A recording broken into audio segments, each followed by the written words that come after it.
Bonjour à tous, j'espère que vous allez bien. Dans cette vidéo, je vais t'expliquer pourquoi ton espace te fatigue et comment y remédier sans tout changer, sans avoir un gros budget, simplement en réajustant ce qui influence ton énergie au quotidien. Si tu considères aujourd'hui que ton intérieur t'épuise mentalement et physiquement, si tu te sens lourd quand tu rentres chez toi, eh bien cette vidéo est faite pour toi.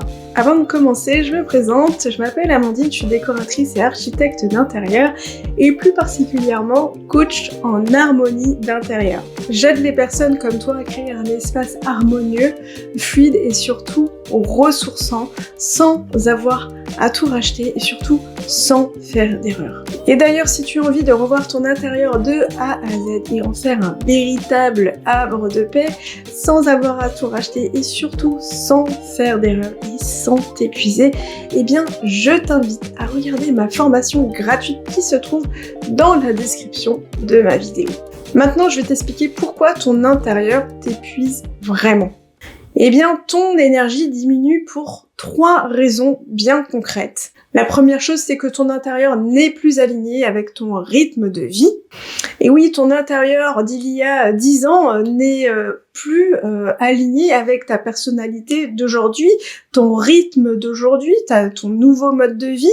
Et c'est ce qui crée ce décalage et donc cette forme de perte d'énergie. Tu sens qu'il y a un blocage et qu'il y a quelque chose qui t'empêche d'avancer. Et donc le pire dans tout ça, c'est que quand tu restes bloqué dans cette situation, eh ben ton intérieur devient un vrai frein dans ton quotidien. Et c'est ce qui va générer véritablement de la tension, de la frustration, mais aussi de la fatigue mentale. Pourquoi je te dis ça? Parce que tu vas ressasser en permanence que ton intérieur n'est pas aligné et ne te convient plus aujourd'hui. Cette tension, elle va être générée parce que simplement tu vas ressasser en permanence que ton intérieur ne te convient plus et que tu dois le changer. Donc forcément, ça va créer un cercle vicieux ou frustration où tu vas être bloqué, où tu te sens pas bien chez toi.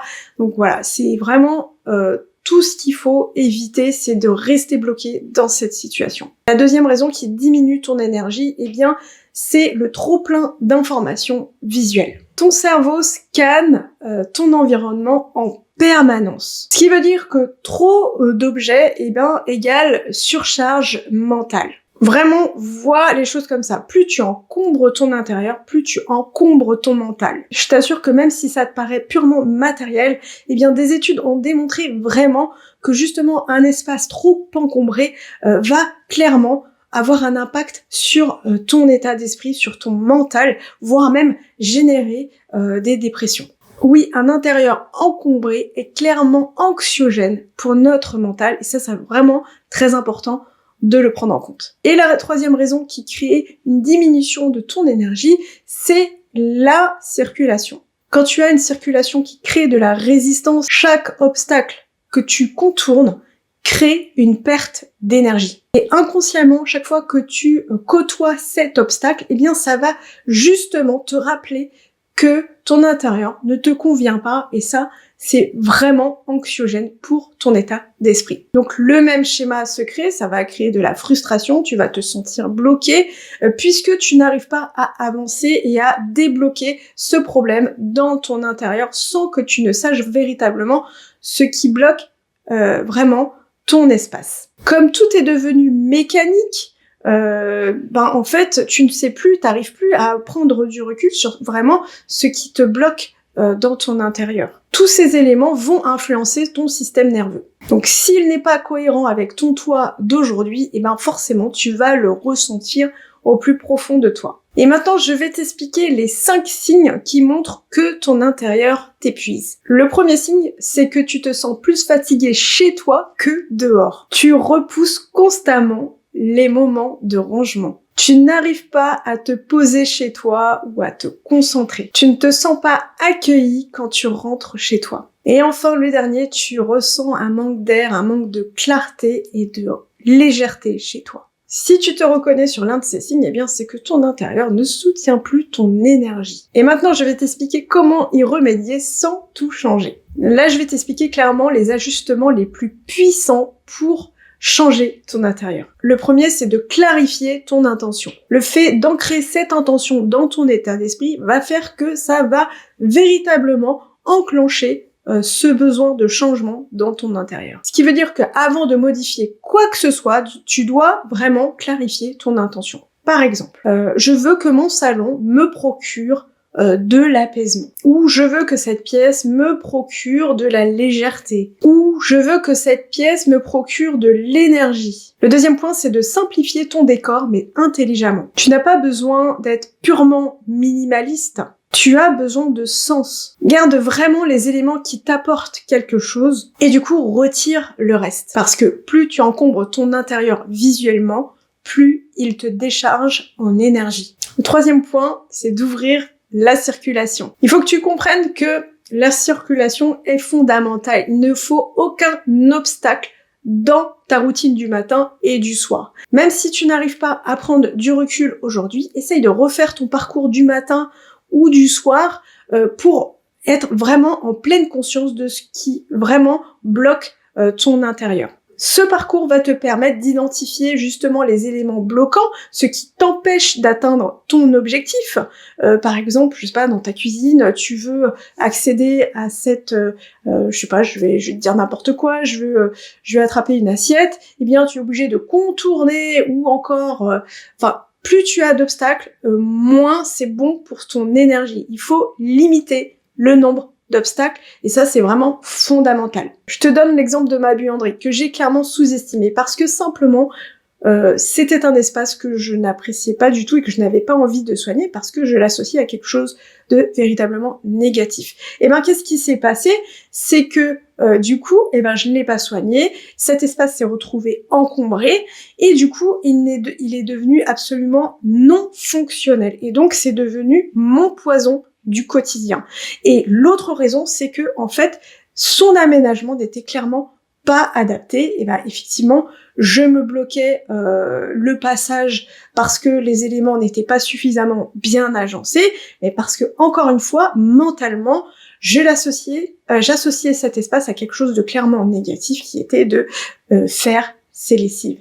Donc si on pense les choses à l'inverse, on peut revoir justement sa façon de fonctionner, et c'est de cette manière-là qu'on va pouvoir prendre du recul et faire que cet espace puisse devenir finalement plus agréable et faciliter ce que vous associez aujourd'hui à quelque chose de négatif peut presque devenir quelque chose de positif.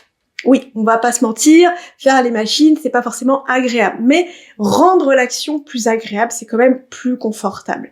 Donc, essayez de prendre du recul sur la situation d'aujourd'hui dans votre intérieur, c'est vous permettre justement de bien identifier les obstacles que vous avez aujourd'hui dans votre fonctionnement et donc votre rythme de vie. Et là, je te dis pas de tout racheter pour faire en sorte que ton intérieur soit beaucoup plus fonctionnel.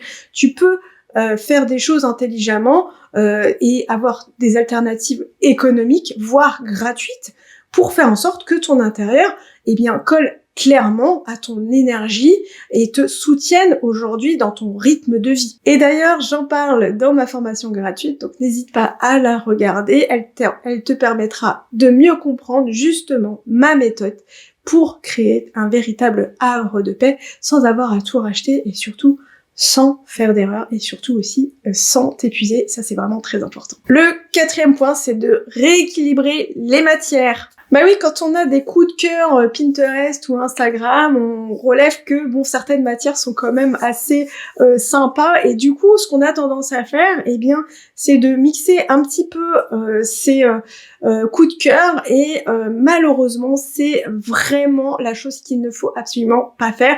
Et donc, il faut vraiment bien arbitrer le choix de ces matières dans son intérieur. Ça, c'est fondamental, parce que plus il y a de matière, plus ça va surcharger votre intérieur et donc inconsciemment créer une charge mentale, parce que c'est une charge visuelle. Donc t'es pas obligé d'utiliser toutes les matières. Ce qu'il faut, c'est choisir 2 ou 3 matières, mais encore faut-il choisir les bonnes matières.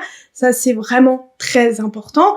Et donc faire en sorte que ça respire visuellement. Et ça, c'est vraiment fondamental. Et le dernier point, c'est d'ajuster la lumière. Et oui, la lumière libère de la sérotonine, et oui, c'est l'hormone du bonheur, donc c'est fondamental de soigner la lumière naturelle qui rentre dans votre intérieur. Ce qui veut dire encore une fois que la lumière a un impact sur notre état d'esprit, sur notre humeur, donc ça, c'est vraiment important de l'intégrer et de ne pas sous-estimer aussi bien la lumière naturelle que la lumière artificielle. Ce qu'il faut comprendre, c'est que le cerveau ne fait pas la distinction entre la lumière naturelle et artificielle. Et ça, c'est une très bonne nouvelle, puisque si vous avez un intérieur peu lumineux, eh ben, vous pouvez tricher avec la lumière artificielle. Tu l'as compris, ton intérieur doit être ton reflet intérieur. Et donc, il doit être un espace qui te soutient, qui soutient ton énergie, ton mental au quotidien. Quand ton environnement te fatigue, t'épuise mentalement, ce n'est pas forcément une question de déco, c'est vraiment ça qu'il faut prendre en compte.